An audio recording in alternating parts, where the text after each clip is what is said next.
generación quiere aprender de historia, pero también escribirla. Queremos hablar de política e incidir en ella. Queremos escuchar, pero también ser escuchados. Foro 89.5, con Paco Vallejo y Manuel Galván. La historia es nuestra y la hacen los pueblos. ¿Qué tal? Muy buenos días, bienvenidas, bienvenidos a Foro 89.5 esta mañana del 3 de abril del 2025. Como siempre, un gusto llevar una emisión más de su programa y hacer la invitación como cada jueves para que participen con nosotros, para que nos hagan llegar sus comentarios sobre los distintos temas que abordamos en este programa. En un momento más les daremos los números en cabina.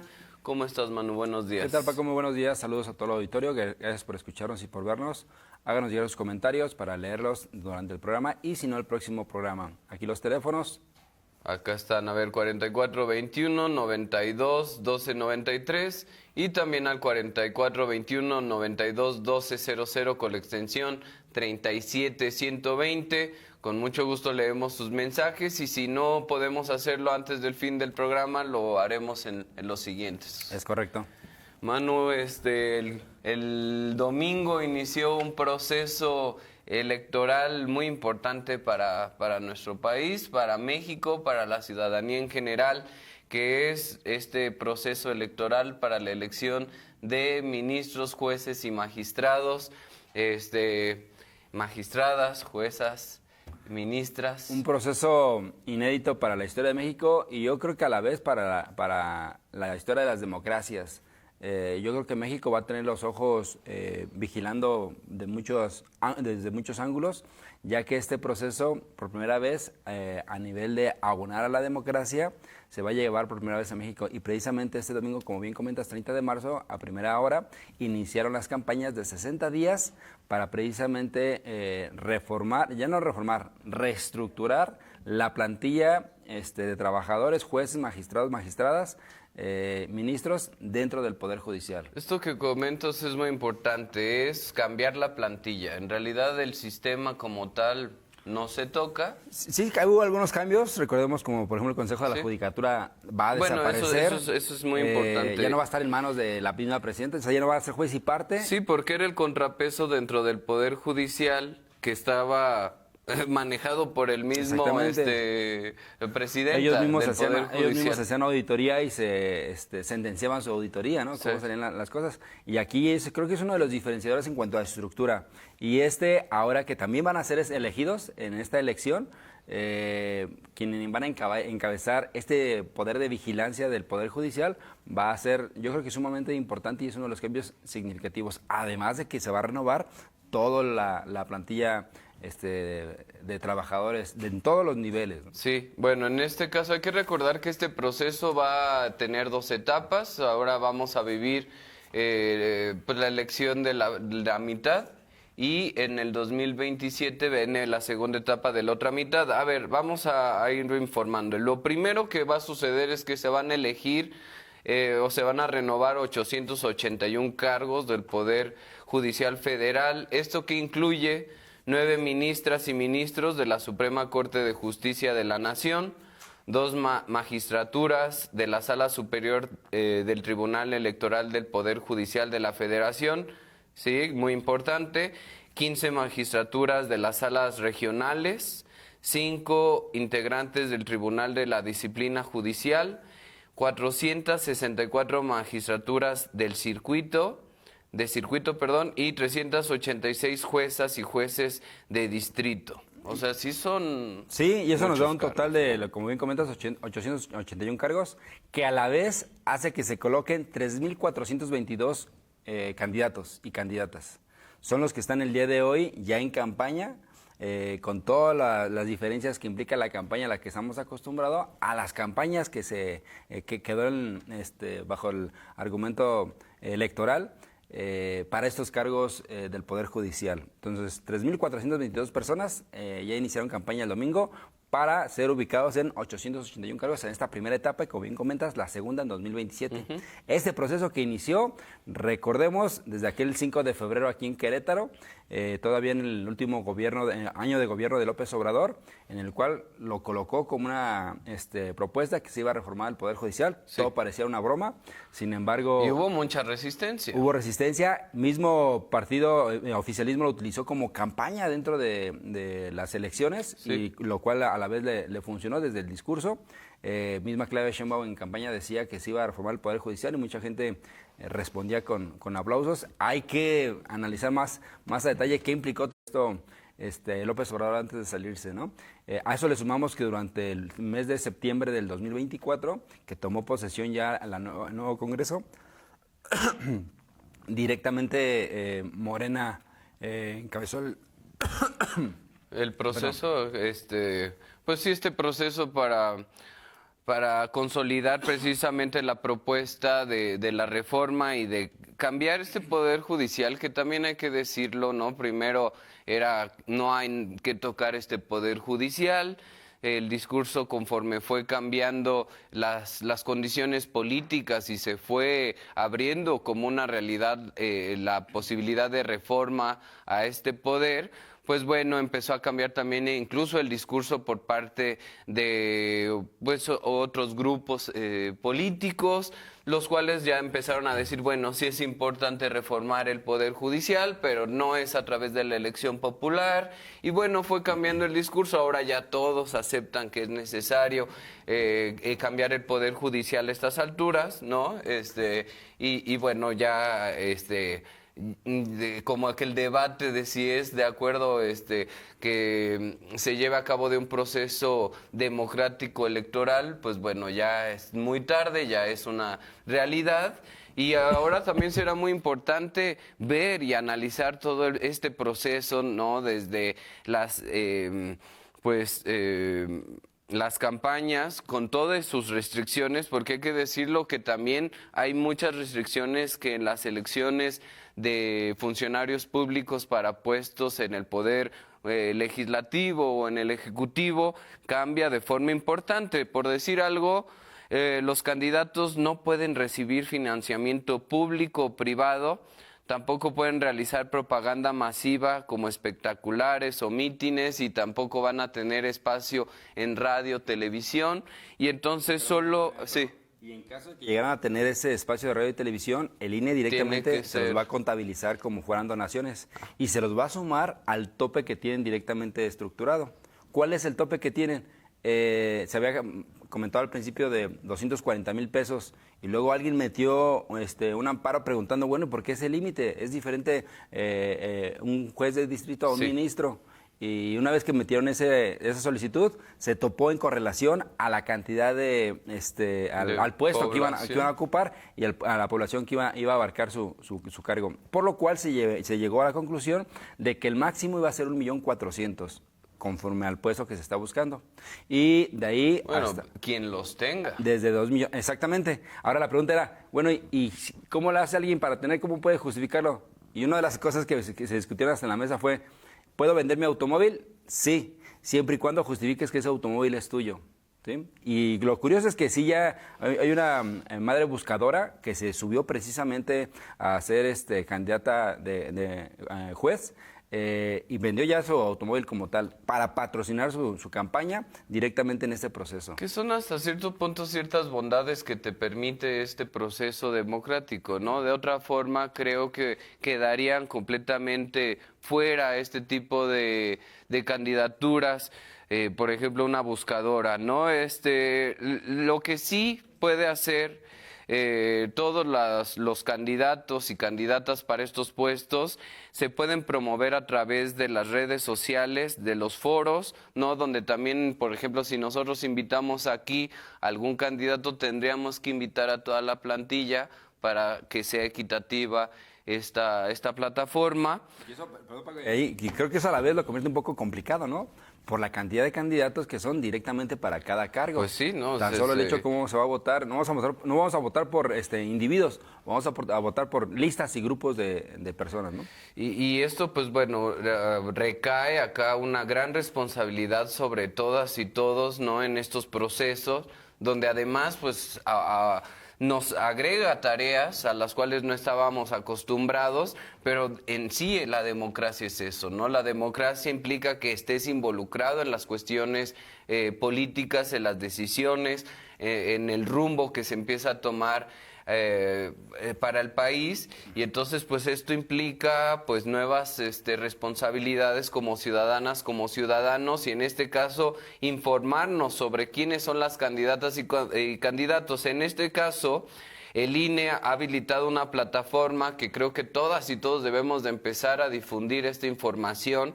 La plataforma se conoce como Conóceles, y es para que nosotras y nosotros podamos ver la información sobre los candidatos que buscan nuestro voto.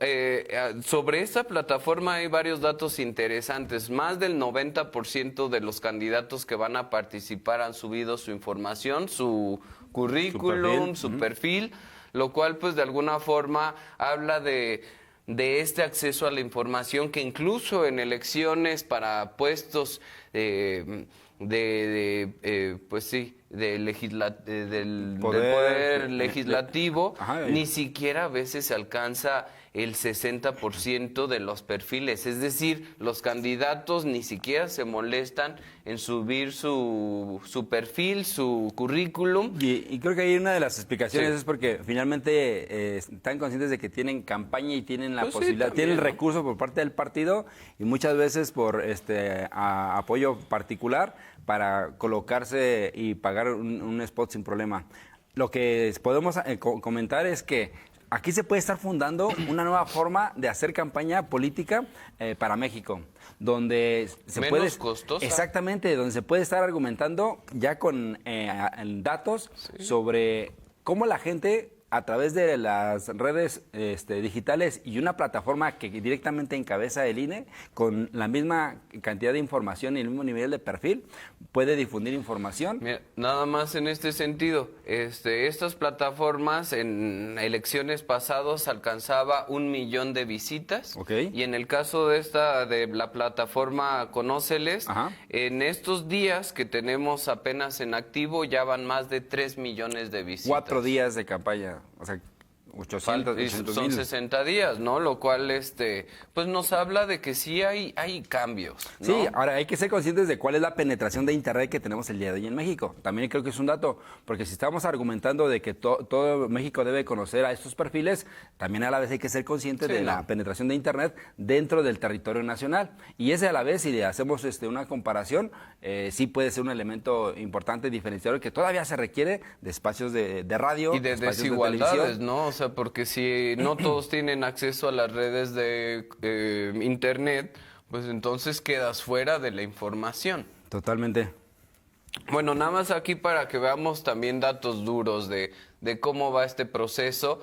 El 70% de la población mexicana en ciertas encuestas está de acuerdo con que se lleve a cabo este proceso, están de acuerdo con las elecciones, y aún así se estima una participación bastante baja, ¿no? Entre el 8% y el 18% de la población mexicana que está en el padrón se espera que salga a esta elección. Y creo que hay varios como limitantes, ¿no? Que se argumenta, ¿no?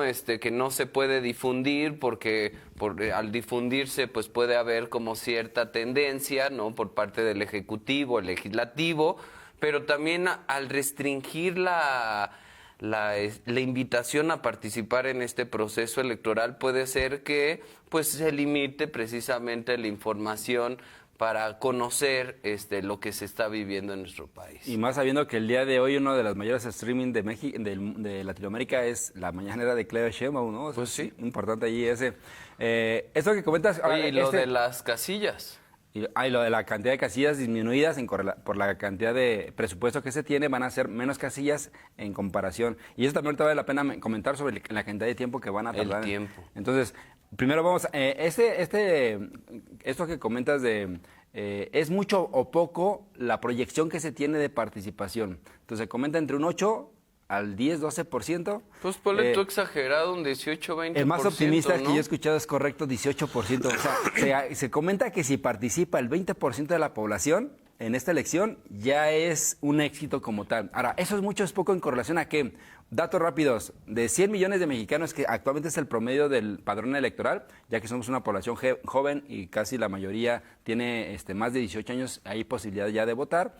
De ese padrón, en las últimas elecciones, el registro que se tiene es, en las elecciones presidenciales, son 65%. Es el tope que ha llegado, eso es como nuestro histórico de participación democrática. Más alto. Luego vienen las intermedias, donde solamente son diputados locales, gobernadores. Que siempre disminuye de forma. Y siempre disminuye, va al 45, máximo 48%. Nunca ha llegado al 50%.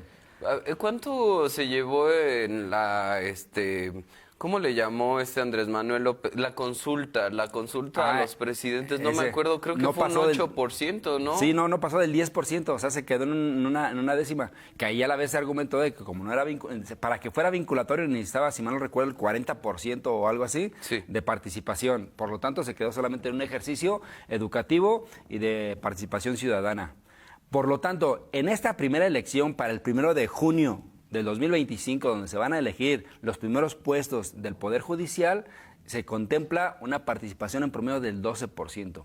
Y, por lo tanto, espacios como el objetivo es difundir para que haya la participación y precisamente para que lleguemos, yo considero que sí va a haber una sorpresa por parte de la gente.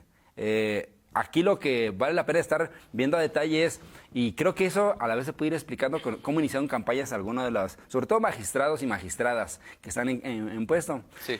Muchos de esos campañas iniciaron con estructuras electorales y ese es uno de los elementos que hay que ver. Que se quiere evitar, exactamente, que se quiere evitar y tristemente por ahí puede haber una línea en la cual hay una convocatoria masiva de participación a través del corporativismo y estructuras que antes utilizaba el PRI para mantenerse en el poder y esperemos y el día de hoy el oficialismo no voy a ser de hecho está prohibido los mítines masivos por parte del INE, ¿no? O sea, ¿Qué entenderíamos? ¿Es públicos?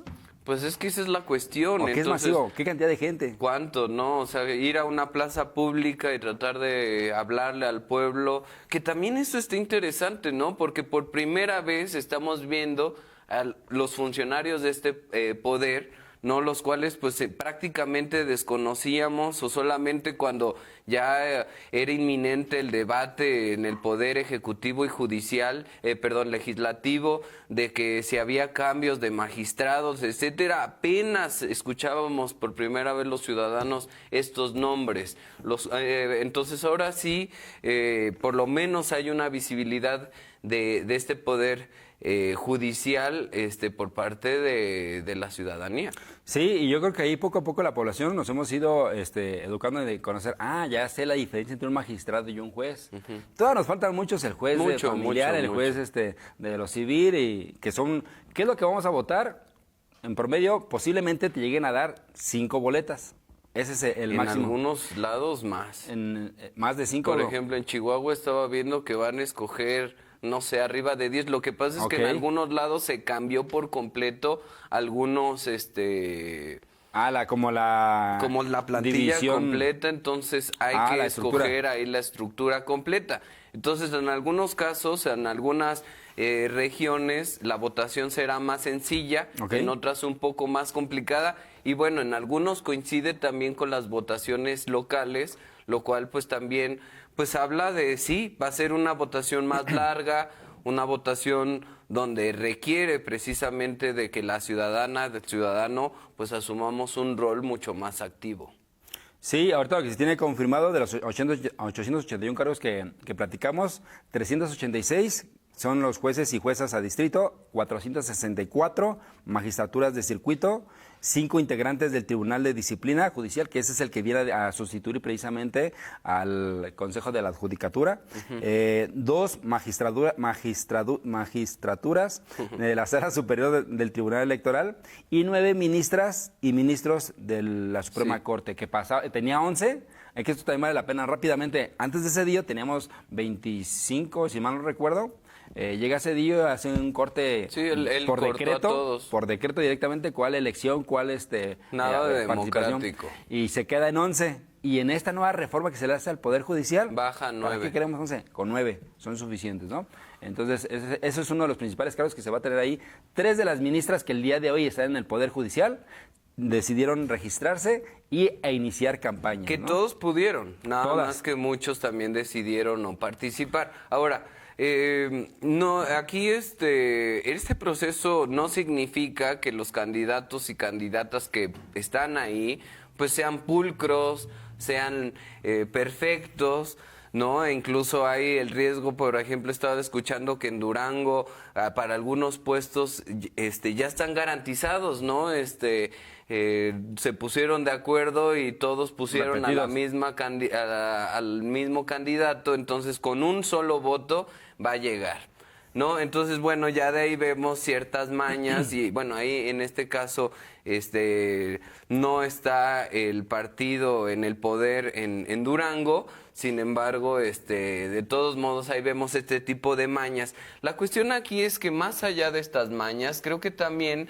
el hecho de que empecemos a participar las ciudadanas y ciudadanos en este proceso ahorita llega, pero no se va a sostener una persona así en el poder, ¿no? O sea, porque ya va a depender de nosotros si este personaje se vuelve a reelegir, que también ahí no tengo tan claro esta cuestión. ¿Se pueden reelegir para más adelante? Es correcto. Ahí, estos personajes? Ahí quedó algo irónico y creo que contradictorio al argumento del actual gobierno, quien dice no quiere saber nada de la reelección, sin embargo para el Poder Judicial sí están permitida la reelección. Pero es que sería ilógico que se abra un proceso electoral, ¿no? Donde el pueblo decide si pone o quita y pronto tengas que escoger a otros, ¿no? O sea, creo que más bien es como una forma de poner un candado precisamente de esta tendencia absurda, ¿no? Porque ya lo que vimos el último año con el Poder Judicial, pues la verdad es que ya era hiriente, y los últimos días ¿no? Todavía sigue, ¿no? Y como que también saben que ya están por perder el control total y las decisiones que están tomando son igual de cuestionables que los últimos años. De aquí hasta antes del 1 de septiembre que tomen posesión estos nuevos personas electas, vamos a estar viendo notas tristemente de acciones del Poder Judicial. Lo que pasó con los Gómez, ¿no? Exactamente, con Inés Gómez Mon y con su pareja.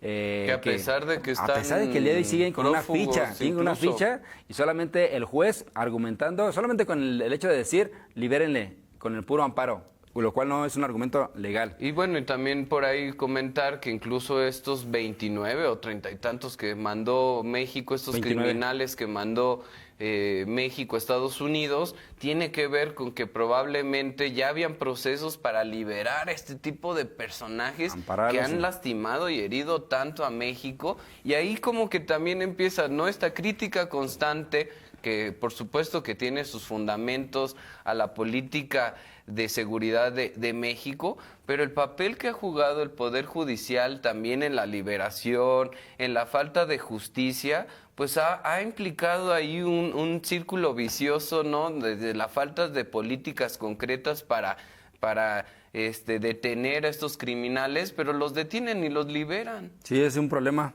Para ir cerrando, directamente, se va a votar el 1 de junio. Hay que informarnos aquí, como comentaba Paco, es una invitación para que todos nos informemos a través de la plataforma Conóceles, donde vas a poder encontrar fotografía, nombre completo, trayectoria, razones por las que se postula, principales rectores y visión del sistema judicial que tiene, propuestas sobre el sistema de justicia. Esos serían argumentos principales para poder escucharle a cada uno de estos. Tenemos que informarnos antes de llegar a la casilla. ¿Es más trabajo? Es más trabajo, sí, para evitar los 12, 15 minutos en promedio que se tiene calculado de cada votante en la casilla. hacía. Entonces, eso puede generar un conflicto en la logística. Ojalá y tengamos esa voluntad ciudadana de informarnos previamente a la elección del 1 de junio. Bueno, se nos acabó un programa más de Foro 89.5. Nos vemos, nos escuchamos el próximo jueves. Repeticiones en YouTube como Foro 89.5. Hasta la próxima. Nuestra generación quiere aprender de historia, pero también escribirla. Queremos hablar de política e incidir en ella. Queremos escuchar, pero también ser escuchados. Foro 89.5, con Paco Vallejo y Manuel Galván. La historia es nuestra y la hacen los pueblos.